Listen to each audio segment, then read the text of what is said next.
प्रधानमंत्री ने आज राष्ट्रीय स्वच्छता केंद्र का किया उद्घाटन। कहा, गरीबी, खुले में शौच और पानी की मजबूरी को लेकर चलाया जाए भारत छोड़ो अभियान।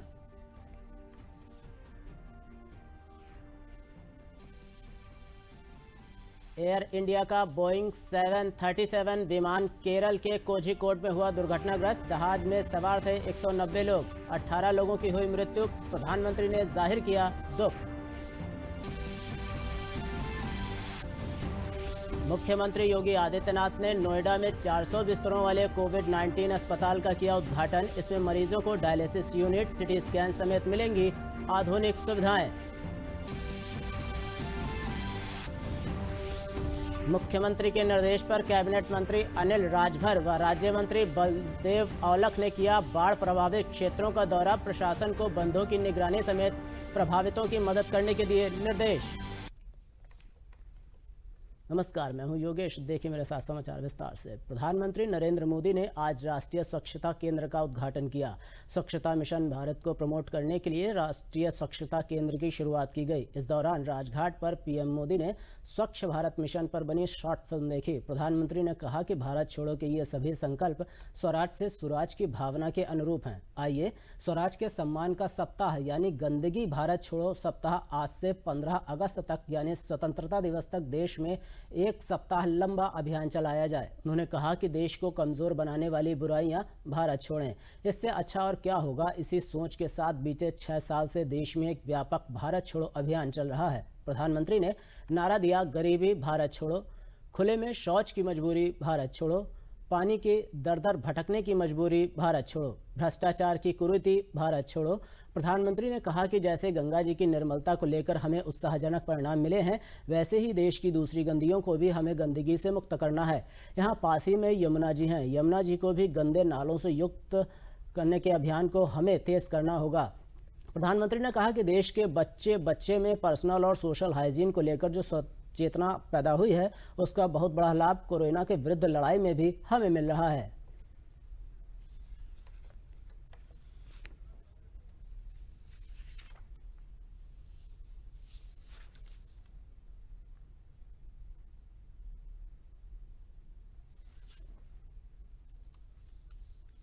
महात्मा गांधी, महात्मा गांधी। आज का दिवस हिंदुस्तान के इतिहास में अंग्रेजों भारत छोड़ो इसका है। हम लोग आंदोलन चला रहे हैं, गंदगी भारत छोड़ो, गंदगी गंदगी गंदगी। आप सभी मास्क पहन करके आए हैं और अपने दोस्तों के साथ 2 गज की दूरी भी बना करके बैठे हैं, चलते हैं। आप सब नियमों का जिस तरह से पालन कर रहे हैं, वो देख करके सचमुच में मन को बहुत आनंद हो रहा है। कोरोना से इस तरह लड़ाई, मैं समझता हूं कि इस लड़ाई लड़ने के यही हथियार है और आपने उसको बहुत ही अच्छे तरीके से अपने साथ जोड़ा है। ये केंद्र कैसा लगा आपको? मैं उत्तर प्रदेश से हूँ, मैं कक्षा 9वीं में पढ़ती हूँ। मुझे सबसे अच्छा हॉल 1 लगा क्योंकि इसका जो थिएटर है वो 360 डिग्री घूमता है और इसमें जो हमें मूवी दिखाई गई, मुझे उससे सीखने को बहुत कुछ मिला और मज़ा भी बहुत आया। मुझे खुशी हुई कि आपने टेक्नोलॉजी का कमाल भी देख लिया। मेरा नाम पॉल कायलसांग है। कहाँ से हैं? सर, मैं मणिपुर से 10वीं कक्षा का छात्र हूँ। मुझे वीडियो गेम्स खेलना बहुत पसंद है। अच्छा। इसलिए मुझे स्वच्छता गेम्स खेलने में सबसे ज्यादा मजा आया। तो आप वैसे समय कितना लगा देते हैं वीडियो गेम में? समय वीडियो गेम्स खेलने में मजा जो आता है, इसलिए तो घर के सब लोग नाराज हो जाते होंगे आपसे? हो जाते हैं कभी कभी। देखिए, आप मणिपुर से हैं और नॉर्थ ईस्ट, हम सबको बहुत कुछ सीखने जैसा है नॉर्थ ईस्ट से। साफ सफाई पर नॉर्थ ईस्ट में इतना बल दिया जाता है और एक प्रकार से वहाँ के व्यक्ति के जीवन में, समाज के जीवन में एक संस्कार है। मैंने यहाँ स्वच्छता पे क्विज खेली जो मुझे बहुत पसंद आई। इसमें मैंने बहुत मजे भी किए। और फिर मैंने इसमें फुल मार्क्स तो हासिल भी किए हैं। तो कितना मार्क्स मिला? 100 आउट ऑफ 100। वाह, शाबाश। जय हिंद सर। सर मैं आर शंकर तमिलनाडु से कक्षा 10वीं का छात्र। वनकम। वनकम सर। सर मुझे यहाँ पे सबसे ज्यादा फोटो बूथ पर अमिताभ बच्चन जी के साथ दरवाजा टॉयलेट के सामने फोटो खिंचाना अच्छा लगा। अच्छा सर, मैं ये फोटो अपने घर लेकर जाऊंगा और अपने कमरे में दरवाजे पर लगाऊंगा। वाह, तो आपको लोगों को बताना पड़ेगा ये फोटो तो दरवाजा बंद की है। अच्छा, आप में से कोई मुझे और कुछ कहना चाहता है क्या? मैं गुजरात से कक्षा 8वीं की छात्रा हूँ। आपने हमें यहाँ बुलाया उसके लिए धन्यवाद और हमें आना बहुत अच्छा लगा। हमने यहाँ पे स्वच्छता केंद्र देखा और उसमें हमने स्वच्छता शपथ भी ली। तो आपके हिसाब से हम बच्चे इसमें मदद कैसे कर सकते हैं? आपने देखा होगा बाहर आते ही समय सारे बच्चे वानर सेना किस प्रकार से गांवों के अंदर सीटी बजा करके जो लोग नियम कानून तोड़ते थे उनको रोकते थे। आपने देखा होगा बाहर पेड़ पे सब बनाया हुआ है। तो ये जो वानर सेना है, यानी आप जैसे बच्चों की ताकत जो होती है वो बहुत बड़ी होती है। तो लोग मुझे कहते थे कि हमारे बच्चे हमको परेशान करते हैं। बोले कहीं कोई चीज डाल दी तो घर में आकर के कह रहे दादू इसको ठीक करो, ये ठीक नहीं कर रहे हैं। और एक प्रकार से बच्चों ने इस मूवमेंट को बहुत चलाया। आप लोग बहुत कुछ कर सकते हैं। अब जैसे घर में कूड़ा कचरा है, इतनी आदत डालिए भाई, गीला कचरा एक बाजू, सूखा कचरा एक बाजू।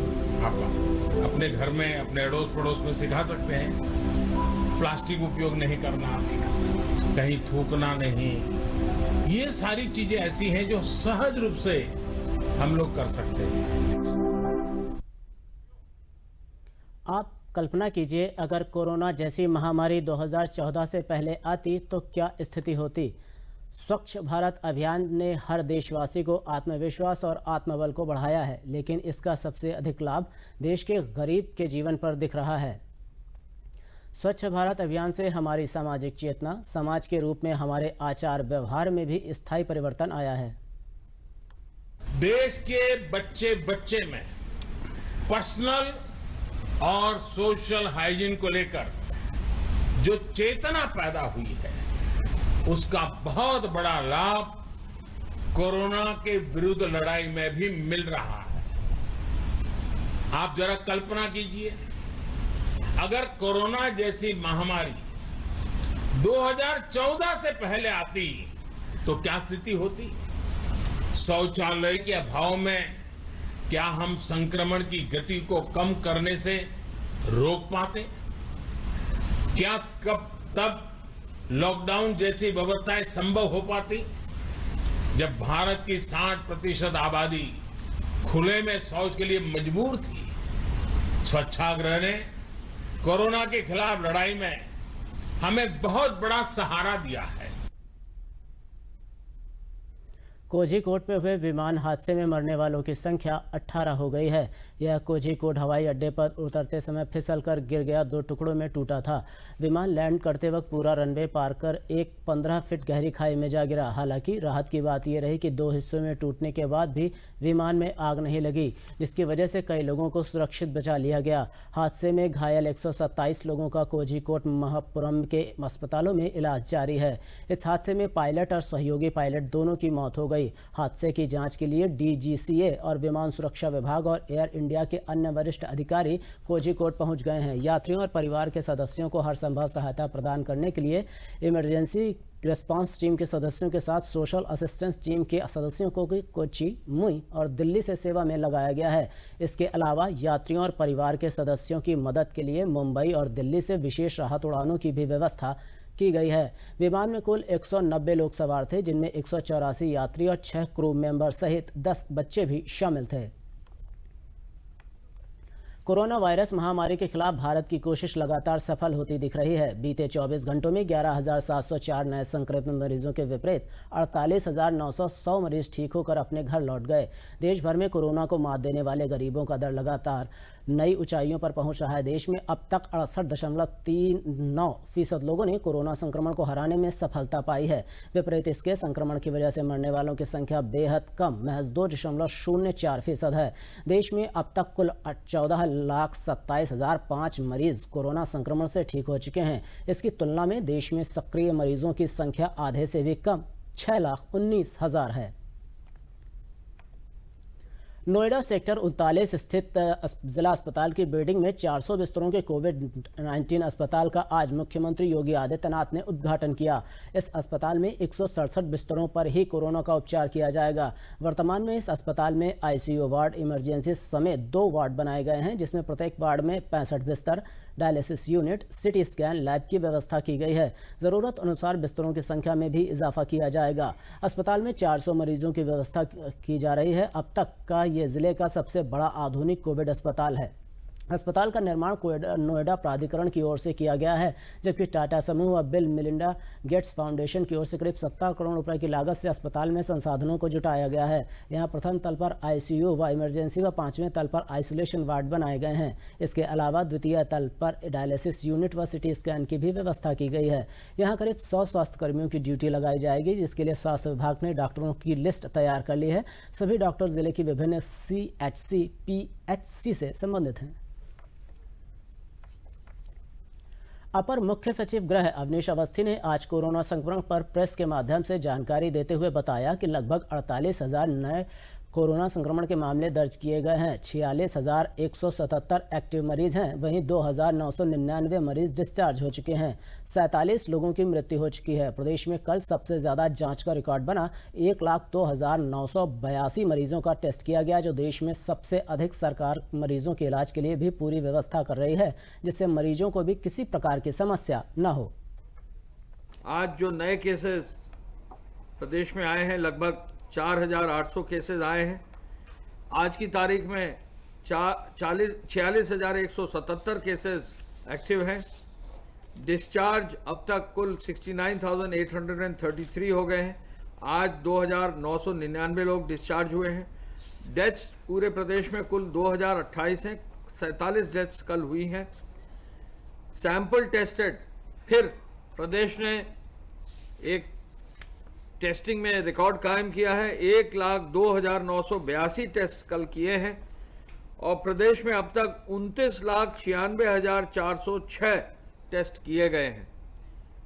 हमारे बाद जो अन्य स्टेट्स हैं उनमें इतनी टेस्टिंग डेली अब नहीं हो पा रही है, लेकिन जो क्यूमुलेटिव फिगर है 29,96,406, हम केवल एक स्टेट तमिलनाडु से पीछे हैं, जो हमसे लगभग 2 लाख टेस्ट से आगे हैं। और बहुत ही जल्दी इसी रेट से अगर हमारी टेस्टिंग चलती रही तो हम उनसे भी आगे हो जाएंगे। कन्नौज जिले के मेडिकल कॉलेज में 65 वर्षीय, 72 वर्षीय, 74 वर्ष व 80 वर्षीय बुजुर्ग सहित एक 100 वर्षीय महिला ने कोरोना से जंग जीती है। डिस्चार्ज के दौरान मेडिकल कर्मियों ने 100 वर्षीय बुजुर्ग महिला का अभिवादन किया, तो वहीं स्वास्थ्य कर्मियों ने अन्य बुजुर्गों का हाथ जोड़कर अभिवादन किया। मुख्य चिकित्सा अधिकारी डॉक्टर के स्वरूप ने बताया कि जिले में आज 100 वर्षीय महिला सहित कई और बुजुर्गों ने कोरोना के जंग जीती है। कोरोना से लड़ने की जरूरत नहीं, बस थोड़ी सावधानी और लक्षण नजर आने पर तुरंत जांच कराने की जरूरत है। कोरोना लक्षणों को न छुपाएं और समय से जांच कराएं व डॉक्टरों की राय पर इलाज कराने से इस महामारी को हराया जा सकता है। एक महिला जो 100 साल की उम्र की तिरवा रोड सौरिक से एडमिट हुई थी, कोरोना पॉजिटिव थी, उनको आज स्वस्थ होकर के मेडिकल कॉलेज से डिस्चार्ज हुई हैं, जो हमारा लेवल 2 का हॉस्पिटल है। इसके अलावा 4 और जो लोग हैं, एक 72 साल है, एक 74 साल है और एक 80 साल के बुजुर्ग हैं, आज वहाँ से मेडिकल कॉलेज से ठीक होकर डिस्चार्ज हुए हैं। इसमें लोगों में पैनिक होने की ज़रूरत नहीं है। अगर आप टाइम से हॉस्पिटल पहुँच जाते हैं, टाइम से अपना टेस्ट करा लेते हैं और शुरुआती सिम्टम्स आते ही तुरंत जो है डॉक्टर से अपने इन्फॉर्म करते हैं और अपना टेस्ट करा देते हैं, हॉस्पिटल में एडमिट हो जाते हैं, ट्रीटमेंट लेते हैं, तो उसमें जो है वो बिल्कुल स्वस्थ आप होकर के अपने घर चले जाएंगे। 100 साल की महिला बुजुर्ग वो स्वस्थ होकर घर जा सकती है। तो आप ये समझ लीजिए इतना डरने की इसमें ज़रूरत नहीं है, बस सावधानी बरतने की ज़रूरत है। और दूसरी सबसे बड़ी बात यह है कि आप छिपाएं नहीं, जैसे ही आपको शुरुआती लक्षण दिखाई पड़े तुरंत जो है अपनी जांच करवाएं। मुजफ्फरनगर में केंद्रीय पशुपालन राज्य मंत्री डॉक्टर संजीव बालियान ने राष्ट्रव्यापी कृषि गर्भाधान कार्यक्रम के द्वितीय चरण का शुभारंभ किया। उन्होंने कहा, अच्छी नस्ल के पशुओं को बढ़ावा देने की योजना चलाई गई है, जिससे देश में दूध के उत्पादन में बढ़ोतरी होगी। जिले के 498 गांवों में 50,000 पशुओं में कृत्रिम गर्भाधान कराया जाएगा। विकास भवन के प्राधिकरण में कृत्रिम गर्भाधान के राष्ट्रव्यापी कार्यक्रम में लगी टीम की गाड़ी को केंद्रीय राज्य मंत्री ने हरी झंडी दिखाई। उन्होंने कहा, राष्ट्रीय गोकुल मिशन के अंतर्गत यह कार्यक्रम चलाया जा रहा है। पशुपालन विभाग के द्वारा पूरे देश में आर्टिफिशियल इंसेमिनेशन की एक योजना शुरुआत की गई है। हमारे जनपद में करीब 500 गांव चुने गए हैं। 500 गांव में से हर गांव में करीब 100 जानवरों का कृत्रिम गर्भाधान किया जाएगा। ये बेसिकली ब्रीड इम्प्रूवमेंट के लिए, अच्छी ब्रीड हो, अच्छा सीमन का इस्तेमाल करते हुए करने का एक सरकार का प्रयास है कि जो गाय या भैंस आज 5 लीटर दूध दे, हो सकता है अगली बार वो 10 लीटर दूध उसके बच्चे दें। तो एक प्रयास है ब्रीड इम्प्रूवमेंट का सरकार के द्वारा। वित्त मंत्री सुरेश खन्ना ने आज वित्त वर्ष 2019 और जुलाई 2020 का आय व्यय की समीक्षा प्रस्तुत की। कोरोना संक्रमण के कारण आर्थिक गतिविधियां मई से शिथिल हो गई थीं, जिन्हें जुलाई आते आते पटरी पर लाया गया। कई क्षेत्रों में प्राप्तियां कम हुई, लेकिन कुछ क्षेत्र ऐसे भी हैं जिनमें वृद्धि दर्ज की गई। जुलाई 2019 में जहां कुल प्राप्तियां 10,926 करोड़ 36 लाख रुपए थी, वहीं इस वर्ष 10,06,75,042 लाख रुपए है। 97.7% पिछले वर्ष के लिहाज से कलेक्शन किया गया। वहीं वैट और आबकारी में वृद्धि दर्ज की गई है। जुलाई से आर्थिक गतिविधियां शुरू हो गई, जिनके अच्छे परिणाम आने की संभावना है। कोरोना की वजह से अप्रैल और मई में आर्थिक गतिविधियों काफ़ी शिथिल हो गई थी, लेकिन अब हम धीरे धीरे उसको पटरी पर ला रहे हैं। विशेष रूप से जो हमारा अप्रैल, मई और जून में जो स्थिति रही, जुलाई में हम काफ़ी बेहतर स्थिति में पहुंच गए हैं। पिछले वर्ष जुलाई में हमारा कलेक्शन था, कर राजस्व 10,926.36 करोड़। 2020 जुलाई में हमारा कलेक्शन 10,675.42 पर पहुंच गया। ये लगभग 97.7% पर हम आ गए हैं।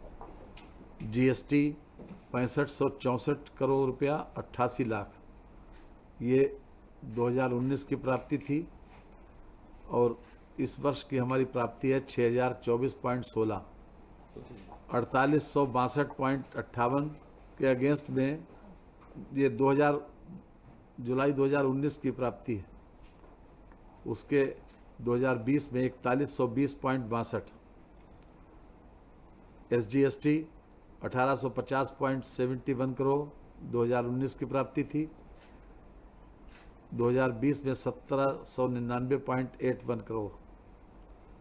आईजीएसटी 3011.87 करोड़ 2019 की प्राप्ति थी।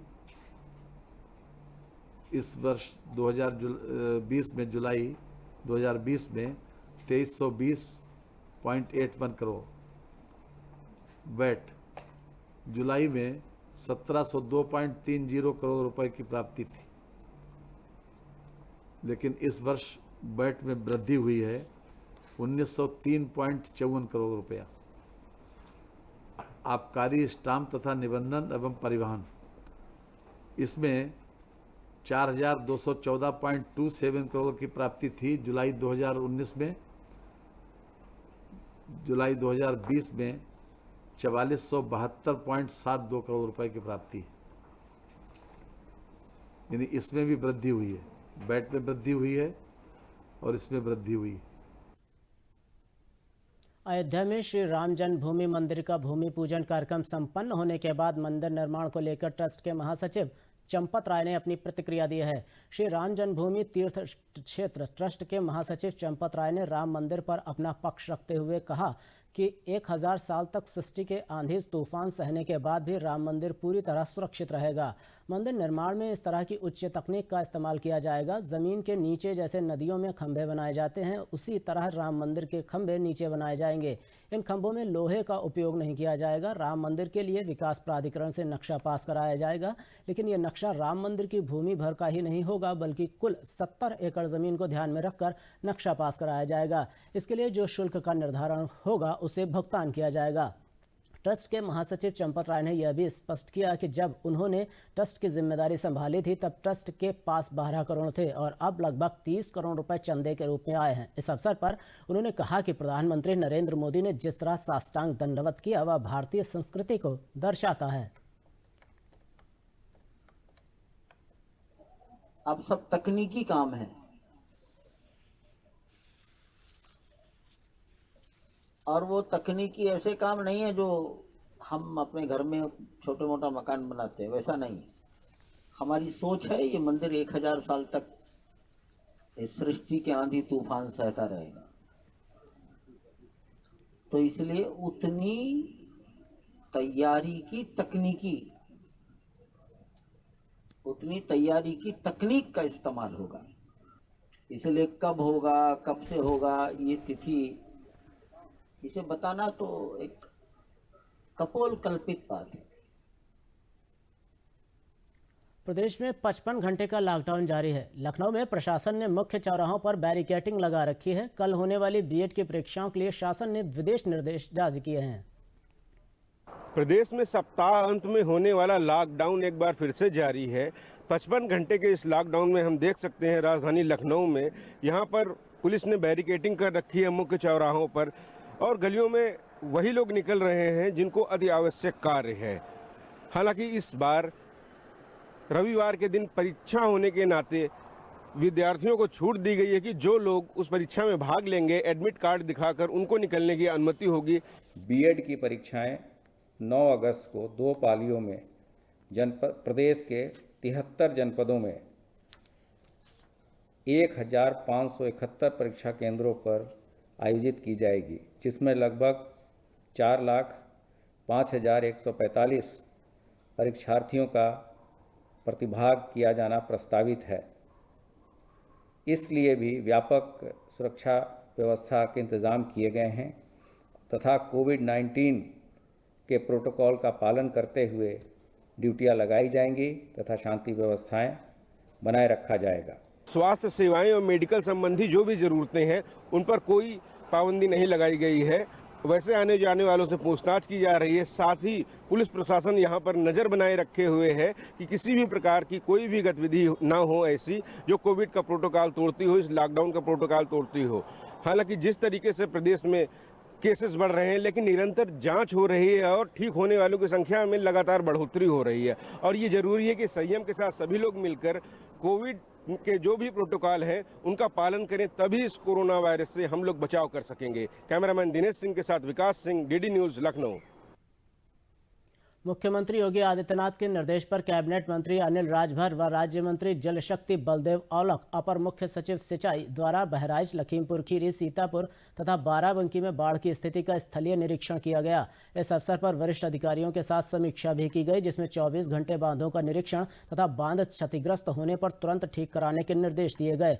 बाढ़ चौकियों एवं कंट्रोल रूम को हाई अलर्ट पर रखा गया है। राहत सामग्री का वितरण उपयुक्त लोगों तक पहुँचाने के लिए भी प्रशासन को निर्देश दिए गए हैं।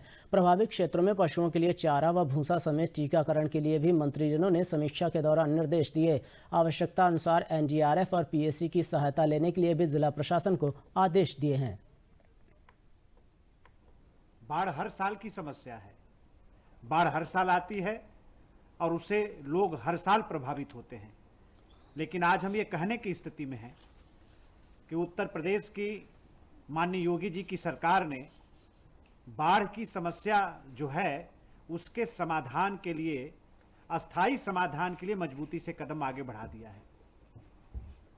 पिछले अगर हम कुछ वर्षों की चर्चा करें और आज की तुलना करें तो बाढ़ प्रभावित क्षेत्रों में जो बाढ़ के समय पलायन होता था लोगों का, उसमें 90% की गिरावट आई है। तो ये अपने आप में एक बहुत बड़ा प्रमाण है कि बाढ़ के क्षेत्र में श्रद्धेय मुख्यमंत्री जी के दिशा निर्देशों पर जल शक्ति विभाग ने भी हमारे बाढ़ राहत के क्षेत्र में काम करने वाले तमाम हमारे अधिकारी, हमारे कर्मचारी, सारे लोगों ने मिलकर और बहुत ही मजबूती के साथ काम किया है और उसका परिणाम आज हम लोगों के सामने है कि कहीं भी उत्तर प्रदेश में आज आपाधापी का माहौल नहीं है और स्थिति पूरी तरीके से कंट्रोल में है। बाराबंकी जनपद में घाघरा सरयू नदी अपने पूरे उफान पर है। सरयू नदी खतरे के लाल निशान से ऊपर पहुंच गई है। जनपद के करीब 80 गांव जलमग्न हो गए हैं। बाढ़ के पानी से रामनगर, सिरौली, गौसपुर और फतेहपुर तहसील क्षेत्र में लोगों का जनजीवन अस्त व्यस्त हो गया है। मुख्यमंत्री योगी आदित्यनाथ के निर्देश पर प्रदेश सरकार के मंत्री अनिल राजभर एवं जल शक्ति राज्य मंत्री बलदेव औलख ने जनपद के बाढ़ प्रभावित क्षेत्रों का दौरा किया। बाढ़ प्रभावित परिवारों को उपलब्ध सहायता कराई और सहायता के संबंध में जिले के अधिकारियों के साथ समीक्षा बैठक भी की। दोनों मंत्रियों ने बाढ़ प्रभावित क्षेत्रों का हवाई सर्वेक्षण कर बाढ़ की स्थिति का जायजा लिया और बाढ़ पीड़ितों को आवश्यक सुविधाएं मुहैया कराने के निर्देश दिए। प्रसन्नता इस बात की है कि अभी पिछले बार का अगर हम लोग अनुभव लें तो 15 अगस्त के बाद पानी ज़्यादा आया था और इस वर्ष ये मुख्यमंत्री जी के सक्रियता का ही परिणाम है।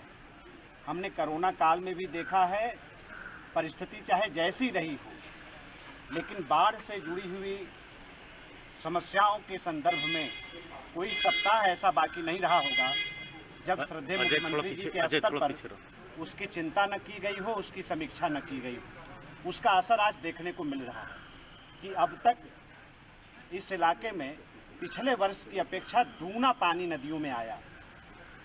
हम कह सकते हैं कि आज कहीं भी कोई ऐसी परिस्थिति नहीं है जो हमारे कंट्रोल के बाहर है। सारी चीज़ें कंट्रोल में हैं, सब कुछ व्यवस्थित तरीके से आगे बढ़ रहा है। बहराइच के बाढ़ प्रभावित इलाकों का प्रदेश सरकार के मंत्री अनिल राजभर, उत्तर प्रदेश एवं राज्य मंत्री जल शक्ति विभाग ने बाढ़ पहुंचकर प्रभावित क्षेत्रों की स्थिति, बाढ़ पीड़ितों को उपलब्ध सहायता कराई जा रही इस संबंध में अधिकारियों को समीक्षा बैठक की। साथ ही हेलीकॉप्टर से बाढ़ क्षेत्र का मुआयना किया। मुख्यमंत्री हमेशा बाढ़ और कोविड को लेकर संवेदनशील रहे और हर पीड़ित को हर संभव सहायता उपलब्ध कराने के साथ समीक्षा बैठक कर अधिकारियों को निर्देश करते हैं कि कहीं कोई परेशानी न हो। पिछले साल की तुलना में इस बार दोगुना पानी आया, लेकिन कहीं कोई परेशानी नहीं हुई। प्रत्येक बाढ़ पीड़ित को राहत पहुंचाने का काम सुचारू रूप से किया जा रहा है।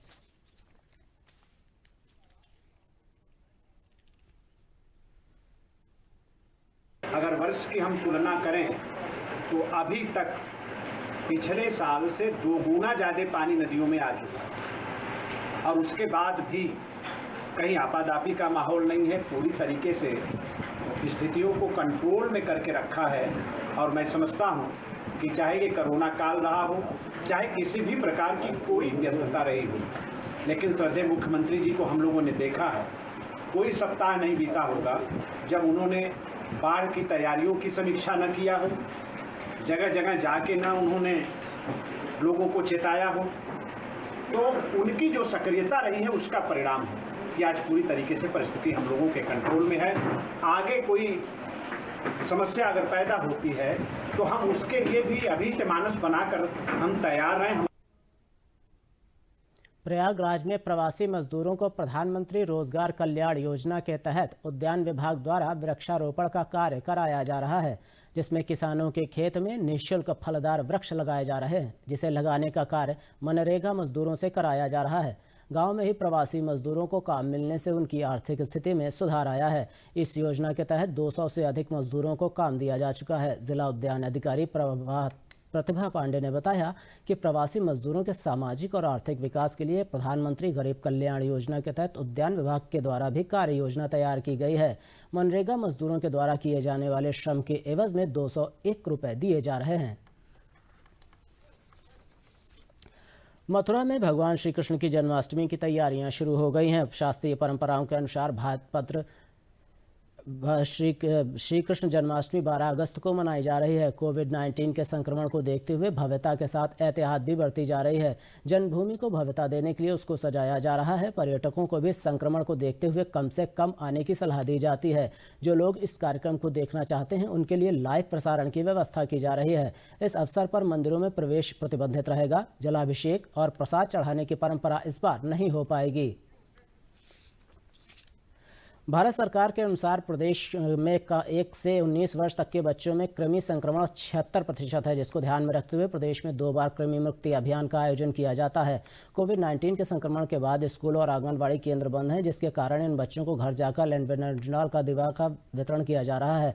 प्रथम चरण 10 अगस्त 2020 से 10 दिन तक चलाया जाएगा, जिसमें अमेठी, अमरोहा, बांदा, चित्रकूट, एटा, फतेहपुर, हापुड़, हाथरस, कासगंज, शाहजहांपुर और सोनभद्र शामिल हैं। शेष 64 जिलों में चरणबद्ध तरीके से सितंबर और अक्टूबर में नवंबर माह में यह अभियान चलाया जाएगा। अंत में प्रमुख समाचार एक बार फिर।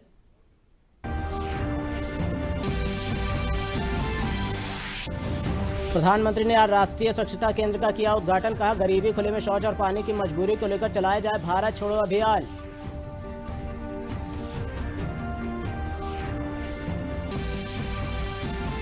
एयर इंडिया का बोइंग 737 विमान केरल के कोझिकोड में हुआ दुर्घटनाग्रस्त। जहाज में सवार थे 190 लोग, 18 लोगों की हुई मृत्यु। प्रधानमंत्री ने जाहिर किया दुख। मुख्यमंत्री योगी आदित्यनाथ ने नोएडा में 400 बिस्तरों वाले कोविड-19 अस्पताल का किया उद्घाटन। इसमें गरीबों को डायलिसिस यूनिट, सिटी स्कैन समेत मिलेंगी आधुनिक सुविधाएं। मुख्यमंत्री के निर्देश पर कैबिनेट मंत्री अनिल राजभर व राज्य मंत्री बलदेव औलख ने किया बाढ़ प्रभावित क्षेत्रों का दौरा। प्रशासन को बंधों को निगरानी समेत प्रभावितों को मदद के दिए निर्देश। इसी के साथ समाचार समाप्त हुए। नमस्कार।